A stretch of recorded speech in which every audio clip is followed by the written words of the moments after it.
गरियाबंद जिले के जिला पंचायत अध्यक्ष गौरी शंकर कश्यप से सादा न्यूज संवाददाता लक्ष्मण साहू ने खास बातचीत में जिले के विकास कार्यों के बारे में चर्चा की। उन्होंने बताया कि जिला पंचायत क्षेत्र में निरंतर विकास की ओर आगे बढ़ता जा रहा है, जिसमें मूलभूत सुविधाओं जैसे सड़क, पेयजल और स्वच्छता पर विशेष ध्यान दिया जा रहा है। गौरी शंकर कश्यप ने बताया कि जिला पंचायत क्षेत्र में विकास कार्यों को गति देने के लिए निरंतर प्रयास किया जा रहा है। उन्होंने कहा कि जिले के लोगों को बेहतर सुविधाएं प्रदान करने के लिए वे प्रतिबद्ध हैं। साथ ही उन्होंने बताया कि देवभोग क्षेत्रवासियों को लो वोल्टेज की समस्या से निजात दिलाने के लिए लगातार प्रयास किया जा रहा है। इस समस्या का समाधान करने के लिए आवश्यक कदम उठाए जा रहे हैं। वहीं राज्य विधायक रोहित साहू के साथ मिलकर जिले के विकास कार्य के लिए काम कर रहे हैं। उन्होंने कहा कि दोनों के बीच अच्छा समन्वय है और जिले के विकास के लिए मिलकर काम करने से निश्चित रूप से जिले को लाभ होगा। मैं लक्ष्मण साहू और आप देख रहे हैं साधना न्यूज। और आज हमारे साथ चर्चा में मौजूद है गरियाबंद जिला के जिला पंचायत अध्यक्ष जो युवा है, और इनसे आज हम इनके राजनीतिक और शिक्षा को लेकर बारे में चर्चा करते हैं कि इसका राजनीतिक और शिक्षा का सफर किस प्रकार से रहा। पहले तो आपका बहुत बहुत स्वागत साधना न्यूज में। बहुत धन्यवाद साहू जी, और इसी प्रकार से हम आपके साधना न्यूज चैनल को बहुत बहुत धन्यवाद और साधुवाद देना चाहेंगे, क्योंकि हम निरंतर देखते रहते हैं आपका साधना टीवी को। बहुत बहुत धन्यवाद। बताएंगे महोदय जी, आपका राजनीतिक और शिक्षा को लेकर अभी हम चर्चा कर रहे हैं, किस प्रकार से आप राजनीतिक सफर रहा और शिक्षा किस प्रकार से आपको हुआ? देखिए, राजनीति सफर एक प्रकार से ये कह सकते हैं कि बचपन से ही समाज सेवा के दृष्टिकोण से मैं काम करते रहा हूँ। समाज के लिए अंतिम व्यक्ति तक किस प्रकार से हम किसी भी योजना को ले सके। मैं पद में नहीं था तब भी ये काम मेरा था। आज जो दायित्व मिला है इसको बखूबी मेरे क्षेत्र वाले भी जानते हैं और मेरे से रग-रग से वाकिफ है कि मेरा काम क्या था और मैं अंतिम जब पद में भी नहीं था तब क्या काम करता था। इसी कारण आज इस दायित्व पर पहुंचा हूँ और इस दायित्व पर रहकर अंतिम व्यक्ति तक किस प्रकार से हम एक योजना को अंतिम व्यक्ति तक पहुंचा सकते हैं, इसलिए निरंतर काम में है। भैया थोड़ा आपका शिक्षा के बारे में बताएंगे, जैसे आपका गृह निवास से लेकर आपका शिक्षा। मैं मूलतः गोहे के लायक छत्तीसगढ़ का अंतिम तो नहीं, प्रथम कह सकते हैं। प्रथम गांव देवभोग और उसमें से गांव गोहे केला मेरा जन्म स्थल है और वहां से मैंने प्रारंभिक शिक्षा प्राप्त की। उसके पश्चात मेरी शिक्षा भी MA LLB रामचरितमानस से सामाजिक उत्थान में डिप्लोमा, और अभी भी शिक्षा निरंतर है। और समाज सेवा के दृष्टिकोण से आप सब जानते ही हैं। भैया आप अभी अध्यक्ष पद पर अभी पदस्थ है, इससे पहले और कौन कौन से पद में आप रहे? इससे पहले संगठनात्मक दृष्टिकोण से ABVP में रहा। ABVP में जिला सह संयोजक का दायित्व भी रहा और संयोजक का भी दायित्व रहा। उसके पश्चात विश्व हिंदू परिषद में जिला मंत्री का दायित्व रहा। फिर विभिन्न संगठनों में संगठन का काम करते हुए, समाज का काम करते हुए, समाज सेवा के दृष्टिकोण से राष्ट्रीय कवि संगम में भी दायित्व मिला। तो कुल मिला के समाज और संगठन का काम करते हुए जब लोगों को लगा, क्षेत्र के जनता को लगा कि नहीं, गौरी शंकर को आज जिला पंचायत में बैठना चाहिए, तो लोगों की बहुत ज्यादा प्रेम आशीर्वाद मिला। आप सब जानते ही हैं किस प्रकार से आज मैं नहीं, सबके आशीर्वाद से यहाँ तक पहुंचा हूँ। सब उन्हीं का देन है, क्षेत्र का ही देन है जी। भैया देखा जाए कि 15 साल पहले बीजेपी का सरकार था, अभी वर्तमान भी आपका सरकार है, लेकिन भैया देखा जाए कि देवभोग में लो वोल्टेज का बहुत समस्या है, उस पर किस प्रकार से काम करेंगे? देखिए, लो वोल्टेज का जो समस्या है, बहुत अच्छा एक विषय आपने निकाला। लो वोल्टेज का समस्या आज से बहुत साल पहले भी था। तो हम सब एक सत्याग्रह आंदोलन किए थे, आप सबको ध्यान में होगा। सत्याग्रह आंदोलन करके कि किस प्रकार से एक चिमनी यात्रा निकाला हमने, कंडेल यात्रा निकाला। और क्षेत्र में आज सबको पता है कि 132 के लिए जिसको लोग सपना बोलते थे, आज 132 केवी का लाइट जल रहा है। कहीं ना कहीं वो सत्याग्रह की देन है। सबने मिलकर सत्याग्रह किया, वहां पे अहम भूमिका निभाने का जो काम किए हम सब। तो लो वोल्टेज का समस्या उस समय से हमारा, आज जिला पंचायत अध्यक्ष बना हूं तब से लड़ने वाला विषय नहीं है। जब हम कुछ नहीं थे तब भी हम इस लो वोल्टेज की समस्या के लिए अंतिम व्यक्ति को खड़ा करके, आंदोलन करके, चाहे किसी भी प्रकार का हो, सत्याग्रह करके आज जो हम देखते हैं, तो यही सत्याग्रह का ही नतीजा है कि आज वहां पे लो वोल्टेज का जो समस्या दूर हुआ है। और 132 के भी आज कहीं ना कहीं सबके घर से स्टेबलाइजर दूर हो गया। सबके घर में स्टेबलाइजर होना अनिवार्य था। चाहे किसी घर में गैस चूल्हा हो ना हो, स्टेबलाइजर प्रत्येक घर में दिखता था। लेकिन आज कहीं ना कहीं सबके घर जाएंगे तो स्टेबलाइजर हट गया है। वो सत्याग्रह का देन है और हमारे भारतीय जनता पार्टी सरकार की देन है। लेकिन अभी भी तो समस्या बना हुआ लो वोल्टेज का। लो वोल्टेज का समस्या, अगर आज आप ये चीज को देख रहे हैं तो ये समस्या नहीं है, क्योंकि हम उस समस्या से गुजरे हुए लोग हैं जहां पे एक पंखा को चलते हुए देखना बड़ा मुश्किल का विषय था। आज कहीं ना कहीं 132 केवी आया है तो बहुत ज्यादा समस्या हल हो चुका है और अभी बिजली विभाग के अधिकारियों द्वारा बहुत सारे और काम कर रहे हैं। जो पुल को ठीक करने का काम निरंतर दिशा निर्देश रहता है और वो ठीक करने का काम है और जल्द ही जो समस्या लगभग आप 2% समस्या देखें, हमने 98% समस्या को देख के वहां पे लगभग 98% को ठीक कर चुके हैं। जी, सड़कों का हालत बहुत ही दयनीय है देवघर क्षेत्र में, उसमें किस प्रकार से काम करेंगे, कहीं ना कहीं आप जनप्रतिनिधि के रूप में भी। देखिए सड़कों का जो है माननीय हमारे मंत्री जी ने आज कह दिया है कि जो यहाँ से झरिया बहरा से लेके देवोग तक का मार्ग है उसको बनाना है, वो चीज भी कह दिया है और घोषणा भी हो चुकी है। और जल्द ही जल्द ऐसा है कि भारतीय जनता पार्टी की सरकार में, ये सुशासन की सरकार है, विष्णुदेव साय की सरकार में निश्चित रूप से कुछ ही समय में, क्योंकि आप देख रहे हैं पहले के लोग मात्र ताकते रहते थे, आज मांगना नहीं पड़ रहा है। बिना मांगने मतलब बहुत चीजें मिल जा रही हैं। ये विष्णुदेव साय की सरकार है, मोदी जी की गारंटी का पावर है।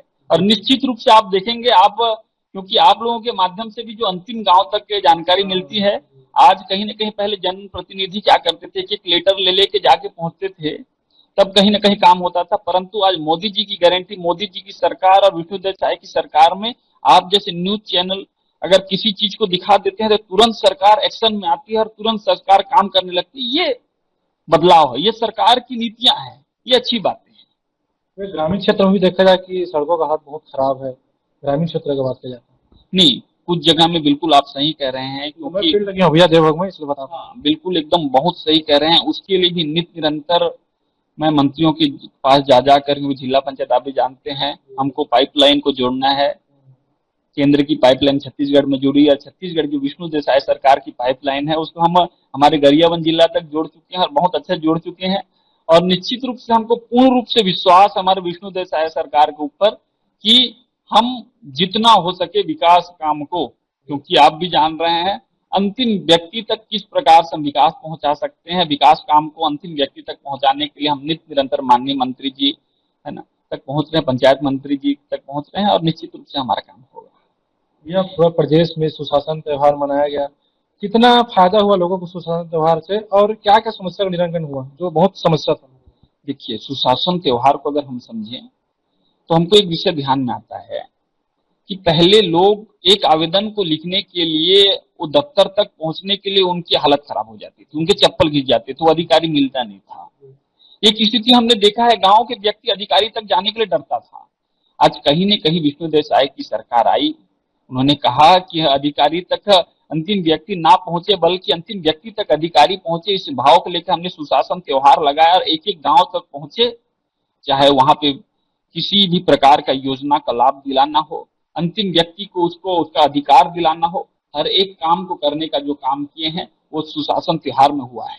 एक एक गांव तक की अद्भुत चीजें हुई कि प्रत्येक अधिकारी हर गांव में पहुंच जाए और उस गांव की समस्या का निराकरण हो। एकाएक तो सब समस्या निराकरण नहीं होगा, बहुत प्रकार के विषय आते हैं, परंतु हमको धरातल में देखने को मिला कि बहुत सारे ऐसे समस्याएं थे जिनका निराकरण स्वतः हुआ।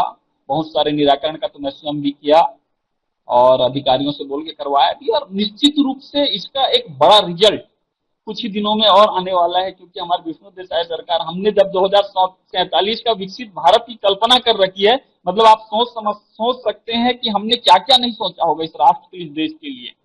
बिल्कुल भैया आपके नेतृत्व में स्वास्थ्य, शिक्षा और अन्य बुझाव सुविधाओं पर किस प्रकार से काम करेंगे। देखिए स्वास्थ्य और शिक्षा तो बहुत ज्यादा जरूरी है। गरियाबंद जिला जिस प्रकार से हम देखें तो ट्राइबल क्षेत्र है और ट्राइबल क्षेत्र में हमको आगे विकसित भारत का निर्माण करना है 2047 में, तो एक गांव को विकसित करना होगा, एक पारा को विकसित करेंगे तो निश्चित रूप से विकसित भारत होगा। और इसी भाव को लेके मेरा भी विशेष रूप से सभी शिक्षा के अधिकारियों, डीईओ, बीओ से भी निरंतर बैठक लेते रहता हूँ और उनको जितना ज्यादा हो सके टाइट करने का काम उनको निरंतर, अंतिम जो शिक्षक हैं प्रत्येक के शिक्षक के पास एक विजन हो, विजन डायरी हो, इस बात को लेके भी मैं निरंतर लगा हुआ हूँ। और कैसे हम शिक्षा को दुरुस्त कर सकें, शिक्षा को मतलब शिक्षा का स्तर सुधार रहे हैं और गांव में एक एक व्यक्ति शिक्षित हो, इसके ऊपर भी। और स्वास्थ्य को लेके तो बहुत ज्यादा, मैं अभी कहीं भी जाता हूँ क्षेत्र में तो बिल्कुल हॉस्पिटलों का एक बार निरीक्षण करके वहां पे देख सकते हैं क्या बेहतर हो सकता है। डॉक्टरों को निरंतर बैठे रहें और हमारे, क्योंकि बहुत सारी चीजें बातों से भी इलाज हो जाता है, बहुत सारी चीजें दवाई भी काम करती है, बहुत सारी चीजें हमारा व्यवहार भी तय करता है कि हम अपने पेशेंट के साथ किस प्रकार का व्यवहार कर रहे हैं। तो मैं बिल्कुल बोलता हूँ हमारे डॉक्टरों को भी कि अच्छा व्यवहार रखें, और अच्छा व्यवहार रखेंगे तो निश्चित रूप से सबका पहले तो मानसिक भाव के साथ ही मतलब ठीक हो जाती है, ये सब चीजें। अब पर्यावरण और स्वच्छता को लेकर किस प्रकार से कदम उठाया जा रहा है? पर्यावरण और स्वच्छता हमारे गरियाबंद जिला में अगर देखें तो हमने उदंती अभ्यारण्य है, पर्यावरण से परिपूर्ण अगर कोई हमारा जिला है तो गरियाबंद जिला है।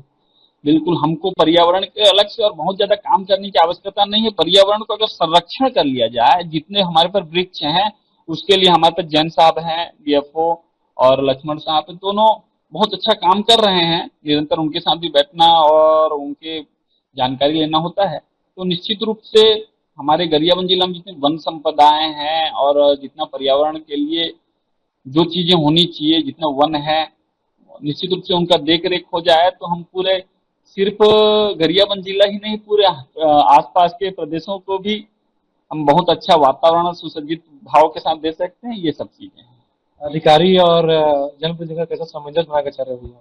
देखो, अधिकारी, शासन और प्रशासन जब तक संबंध नहीं रहेगा ठीक, तब तक हमारे क्षेत्र का विकास नहीं हो सकता। और मेरे भाव से भी आपको लग रहा होगा कि प्रेम से बहुत कुछ किया जा सकता है और शासन और प्रशासन का दोनों का तालमेल बने रहे। और बिल्कुल रूप से बहुत अच्छे हमारे यहाँ गरियाबंद जिले के सभी अधिकारी बहुत अच्छे अधिकारी हैं, सब समझते हैं, सब में एक सेवा का भाव हो, राष्ट्र का भाव हो, इसके लिए भी निरंतर मेरा प्रयास रहता है। जिला पंचायत के माध्यम से और क्या क्या परियोजनाओं को लेकर काम किया जा रहा है? क्या गवर्नमेंट रोड मैप? जिला पंचायत के माध्यम से हमारा जो मूल काम होता है कि केंद्र सरकार और राज्य सरकार की जो योजनाएं हैं उनको धरातल में किस प्रकार से अच्छे से क्रियान्वयन किया जाए। तो निश्चित रूप से एक एक योजना का हम सामान्य सभा बैठक या सामान्य प्रशासन बैठक के माध्यम से, चाहे गांव में जाके अंतिम व्यक्ति तक पहचान करके उस जो योजना का लाभ है दिला सकें, उसके लिए ही ये जिला पंचायत का मूल काम होता है। तो उस काम को निरंतर करने के लिए हम सब लगे रहते हैं और निश्चित रूप से इसका फल भी, अभी तो मात्र 5 महीने हुआ है, निश्चित रूप से इसका फल ही पूरे छत्तीसगढ़ में सबसे बेस्ट जिला बनाने का हमारा एक संकल्प है और प्रत्येक गांव के एक मॉडल गांव बनाने का एक संकल्प है। निश्चित रूप से हम इसमें सफल होंगे। भैया अभी क्या क्या चुनौतियों का सामना कर रहे हैं? क्या क्या चुनौतियां? चुनौतियां तो ऐसा है कि करत करत अभ्यास के जड़मती होत सुजान, सरसरियावत जात है, ये वाला विषय है ना। तो निरंतर हमारा जो उद्देश्य है, हमारा जो काम है निरंतर चल रहा है। तो पथिक को फिर भय कैसा, चुनौतियां तो आएंगी और चुनौतियों को पार जो कर जाए वही फिर छत्रपति शिवाजी, यही वाला मामला है। लास्ट सवाल भैया, आप एक युवा है, युवा हो के आप अध्यक्ष के पद पर पदस्थ है, क्या संदेश देना चाहिए युवाओं के लिए? क्योंकि अभी देखा जाए कि लगातार जनरेशन भी बिगड़ते जा रहा है, उसमें क्या संदेश देना चाहेंगे आप? युवाओं को बस यही कहना चाहूंगा कि आज के जो युवा हैं आने वाले समय के भविष्य नहीं, वर्तमान के भविष्य हैं। आज का युवा अगर संबल हो जाए, सशक्त हो जाए और अपने हितों की बात करने लगे, क्षेत्र के हित के लिए लड़े, तो जिस प्रकार से स्वामी विवेकानंद जी ने पूरे भारतवर्ष में 100 युवाओं का कल्पना किया था, हम मात्र अगर हम चाहते हैं कि गरियाबंद जिला में भी अगर 100 युवा ऐसे खड़े हो जाएं जो क्षेत्र के हित की बात करे, समाज के हित की बात करे, राष्ट्र के हित की बात करे और इस हित के लिए लड़े और इस हित के लिए काम करे, तो निश्चित रूप से हम पूरे गरियाबंद जिला को एक सशक्त, मजबूत और समाज में, क्योंकि आज पूरे भारत को युवा राष्ट्र की ओर नजर है, सबके सब यहाँ युवा हैं और छत्तीसगढ़ इसमें से अव्वल स्थान में है। छत्तीसगढ़ में सबसे ज्यादा युवा हैं। तो हम सभी युवाओं को लेकर समाज में एक अच्छे नए दिशा और दशा लाने के लिए परिवर्तन की ओर अग्रसर रहेंगे। और मेरा तो उद्देश्य भी है कि प्रत्येक माह में एक बार युवा सम्मेलन करना और युवाओं के बीच रहकर, कल भी मैं एक कौशल कार्यक्रम में गया था, युवाओं के बीच काम करना बहुत अच्छा लगता है। क्योंकि आज अगर युवा ठीक रास्ते में आ जाएगा तो निश्चित रूप से जिस प्रकार से हम भारत को विकसित राष्ट्र की कल्पना, विश्व गुरु का जो भाव देख रहे हैं, तो निश्चित रूप से भारत को विश्व गुरु की ओर ले जाएंगे और यही भाव है। भैया राजिम विधायक के कार्य को किस प्रकार से देख रहे हैं, कैसा लग रहा है उसका कार्यकाल? राजिम विधायक हमारे रोहित साहू जी कार्यकाल बहुत ही सुंदर, बहुत ही प्रशंसनीय है। वास्तव में मैं कल ही बता रहा था एक कार्यक्रम में, जब वो सरपंच थे तब भी उनको 18 राज्यों के 18 आईएएस अधिकारी उनके काम को देखने आए। जब वो सरपंच थे और उनके काम को 18 आईएएस देखने आए हैं, तो आज वो विधायक हैं। आप उनका अनुमान लगा सकते हैं मात्र उससे, क्योंकि चावल का एक दाना ये बता देता है कि चावल कितना पका हुआ है। तो उस प्रकार से मेरे मन में तो अगर देखता हूँ तो छत्तीसगढ़ में सबसे ज्यादा सक्रिय विधायक की और मेरा नजर है माननीय हमारे बड़े भैया हैं, और मैं तो अपना आदर्श भी मानता हूं रोहित साहू भैया को। और निरंतर उनका जो काम है समाज और राष्ट्र के लिए, और मूल करके मैं उनका जो काम बहुत ज्यादा इंस्पायर अगर होता हूं तो स्वास्थ्य को लेके बहुत बेहतर काम कर रहे हैं। आज कहीं फिंगेश्वर हॉस्पिटल जो है पूरे छत्तीसगढ़ में एक मॉडल हॉस्पिटल की तरह तैयार है, और उनके साथ बहुत ज्यादा दौरा करने का मेरे को मौका मिलता है। तो ये चीज मुझे ध्यान में आता है कि ये पूरे छत्तीसगढ़ के सभी अधिकारियों को अगर कहीं हॉस्पिटल देखने आना है तो फिंगेश्वर का हॉस्पिटल देखने आना चाहिए। और फिंगेश्वर में और एक गांव है, ध्यान में नहीं आ रहा, वहां का हॉस्पिटल वास्तव में बहुत बेहतर काम कर रहे हैं हमारे रोहित भैया। मैं यहाँ से जितना भी तारीफ करूं उसके लिए कम है। विकास कर बताए क्या क्या विकास कार्य करवा रोहित भैया क्षेत्र में? अगर आप देखें तो एक छोटा सा बात बोलता हूँ, 4 करोड़ रुपया मात्र एक विधायक के पास होता है।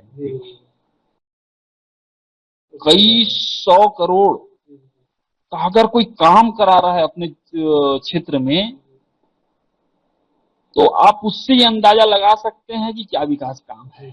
चाहे सड़क का विषय हो, मतलब एक प्रकार से एक मानसिकता पहले ऐसी बन गई थी, एक विधायक होना मतलब 4 करोड़ रुपया आया तो उसको फिर बंदर बाट करे और फिर मतलब पुलिया निर्माण मात्र। लेकिन हमारे माननीय विधायक जी ने इस जो एक कथा कथित रूप से एक वातावरण फैला हुआ था उसको करारा जवाब देते हुए आज एक एक काम को, चाहे सड़क बनाना हो, चाहे एक जल संसाधन विभाग में अभी माननीय मुख्यमंत्री जी आए थे, जल संसाधन तो एक घोषणा करवाए थे कि परियोजना के लिए, तो वो विषय हो, चाहे हमको देवभोग में मतलब गरियाबंद में लाइब्रेरी का विषय हो, चाहे सड़क बनाना हो, तो हर एक काम अगर आज राजिम में निरंतर हम देखते हैं।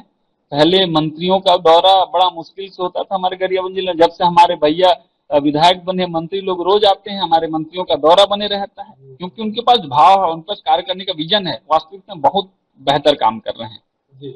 ये थे हमारे साथ गरियाबंद जिला के जिला पंचायत अध्यक्ष गौरी शंकर कश्यप जी, जिन्होंने अपने राजनीतिक और शिक्षा और विकास को लेकर आज हमारे साथ चर्चा की है, और लगातार ये अपने क्षेत्र में विकास कार्य को लेकर सक्रिय हैं, और विधायक जी के साथ भी लगातार जुड़ के अपने क्षेत्र में पूरे जिले में विकास कार्य करने के लिए सक्रिय है।